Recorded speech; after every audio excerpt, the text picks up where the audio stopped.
Some of these movies changed the zombie genre forever. They were game changers when they came out, but watch them today and you'll wonder how anyone took them seriously. Number 15, House of the Dead.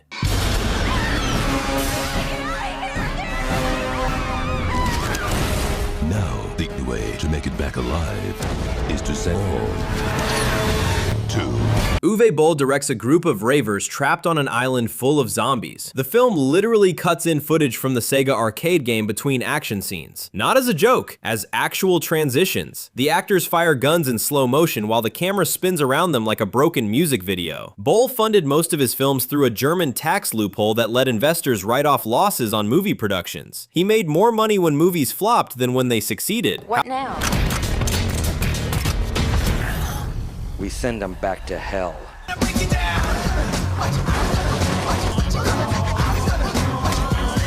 Number 14, Return of the Living Dead 3. Never find you down here. What have you done? If she attacks him, he becomes like her. I just get a little confused sometimes.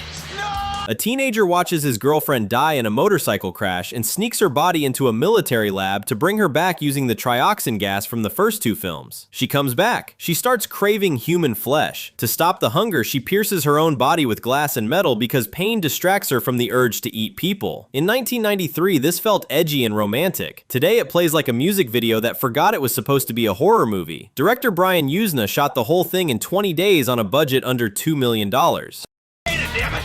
Seal it off now! What I'm gonna become?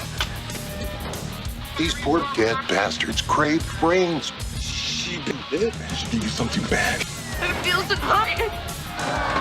Never find you down here. Number 13, 28 Weeks Later. We've lost control. Kill everyone. In my shadow, that's it.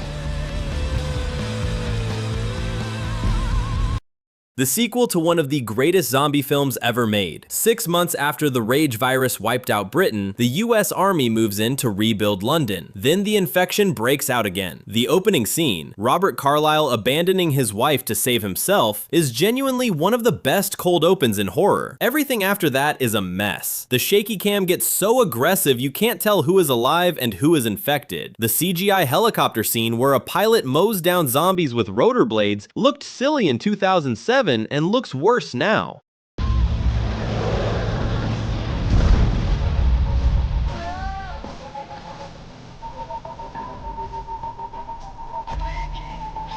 Number 12, Land of the Dead.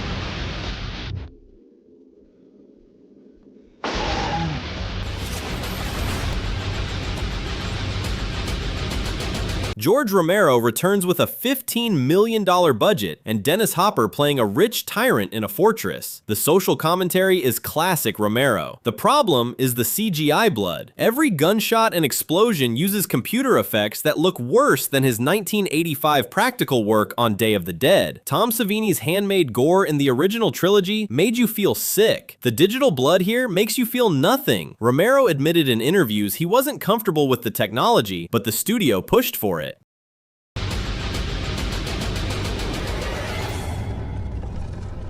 George A. Romero's Land of the Dead. Zombies, man. You creep me out. Number 11, I Am Legend.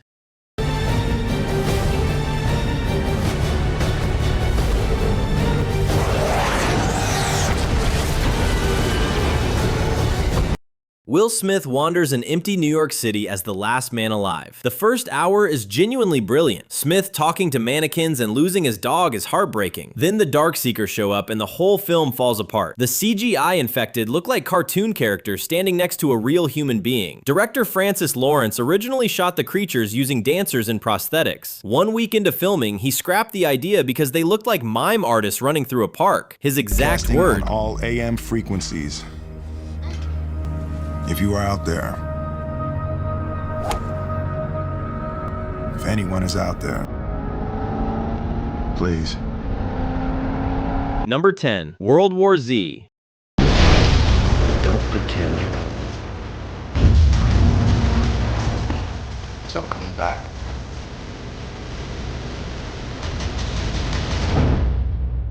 I'm coming back. Brad Pitt fights a global zombie outbreak in the biggest zombie movie ever made. It grossed $540 million. The problem is the PG-13 rating. Every attack is bloodless. Every bite happens off screen. The zombies swarm like ants climbing the Jerusalem wall, and the CGI looks like a screensaver. The original book by Max Brooks was dark, violent, and told through dozens of different survivors. The film kept none of that. It turned the most celebrated zombie novel of the 21st century into a toothless action movie starring Brad Pitt looking confused in different countries. What?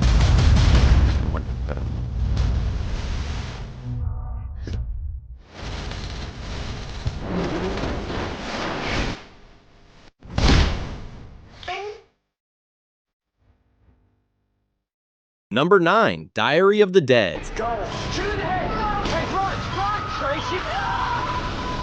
All that's left is to record what's happening for whoever remains when it's over. George Romero tries found footage. Film students document a zombie outbreak on a handheld camera. The idea makes sense for the guy who invented modern zombie cinema. The execution is painful. The acting is some of the worst in Romero's career. Characters deliver speeches about media manipulation while their friends get eaten, and none of it feels natural. The film made $5.5 million worldwide on a $2 million budget. Romero self-financed after studios refused to back it. The found footage format that worked for Cloverfield and Paranormal Activity just doesn't fit Romero's style. It feels like a lecture dressed up as a horror movie. I think it's time we left this place. There's nobody in here. I don't see anything. There is a dead guy walking around. Let's go. Shoot in the head. Hey, run! Number 8. Army of the Dead.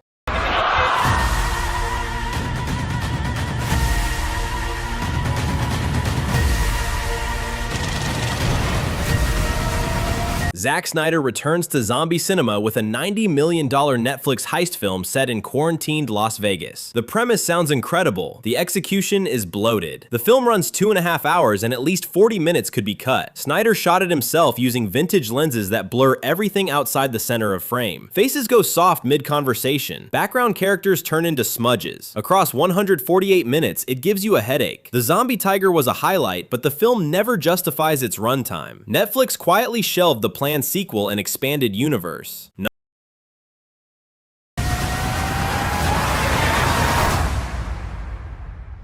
That's heavy, brother.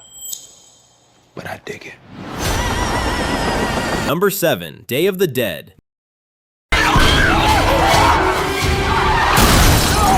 Is We got company. the Day of the Dead.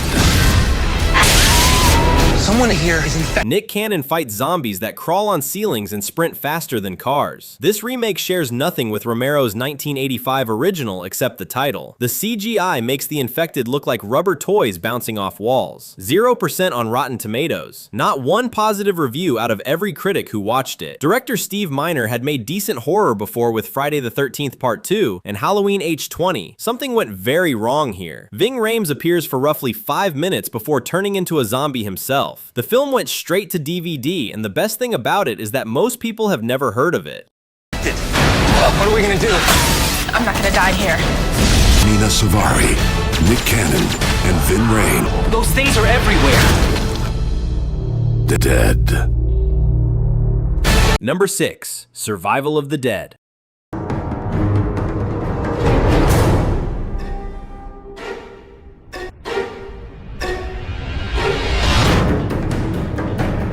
Romero's final zombie film. Two feuding Irish families on an island argue over whether the undead should be killed or kept alive. The concept is strong, classic Romero. The CGI is a disaster. One scene features a zombie riding a horse, and the digital effects look like they belong in a student film. The blood splatter is so obviously fake that it takes any tension out of the kills. This premiered at the Venice Film Festival and then disappeared to 20 screens before going straight to home video. The man who started the genre couldn't get anyone to watch his last film. It holds a 30% on Rotten Tomatoes.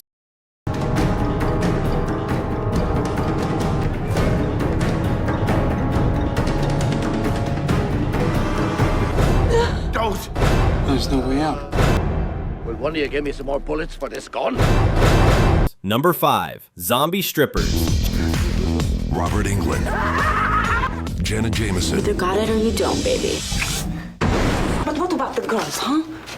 They're good girls. They're zombies. No. Jenna Jameson plays an exotic dancer who gets infected and discovers that being undead makes her a better performer. Robert Englund, Freddy Krueger himself, plays the strip club owner. When it came out, the title alone got attention and the film had a cult following on DVD. Watch it today and the joke wears thin fast. The practical effects are decent, but the CGI gore looks terrible and the comedy barely registers. Director Jay Lee shot the entire production in 22 days in a single Los Angeles warehouse. The film was based loosely on the Eugene Ionesco play Rhinoceros, which Lee studied in college. Believe it or not, zombies. Their worst nightmare.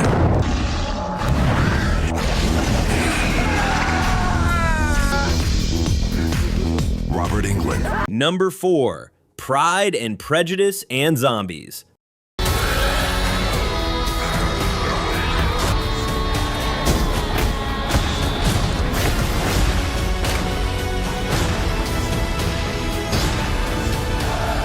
The book was a bestseller. Lily James plays Elizabeth Bennet as a trained zombie killer in Regency, England. The trailers made it look like a wild genre mashup. The actual film can't decide if it wants to be a period drama or a horror comedy and ends up being neither. The zombie action is too tame for horror fans, the romance is too shallow for Austen fans. Sony spent $28 million and got back $16 million worldwide. Natalie Portman was originally attached to star. By the time it finally came out, the joke had already expired. Everything about this feels like a film that arrived 5 years too late.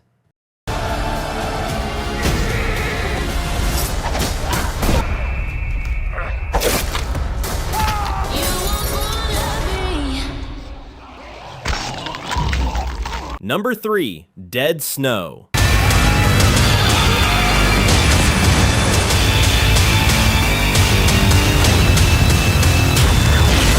Let's finish this. Medical students on a ski trip discover stolen gold and wake up an entire battalion of undead SS soldiers. The concept sounded incredible in 2009. The problem is, the first 45 minutes, nothing happens. Characters drink and argue while the audience waits for the zombies to show up. When they finally do, the gore is solid. 450 liters of fake blood, but the CGI splatter between the practical effects looks cheap and pulls you out of every kill. Director Tommy Wirkola shot in -20 degrees above the Arctic Circle. The sequel fixed every problem this one had. USA! USA!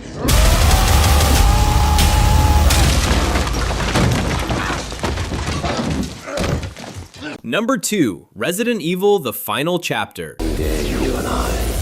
But now it's over.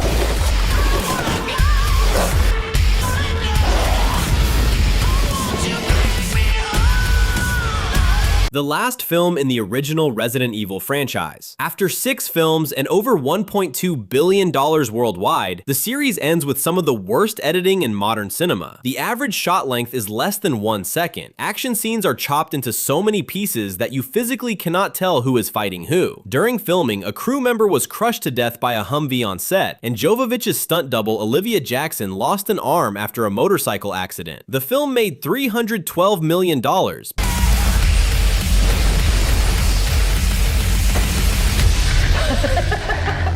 And all you got, because if it is, I'm gonna have to kill you. Number 1. The Walking Dead.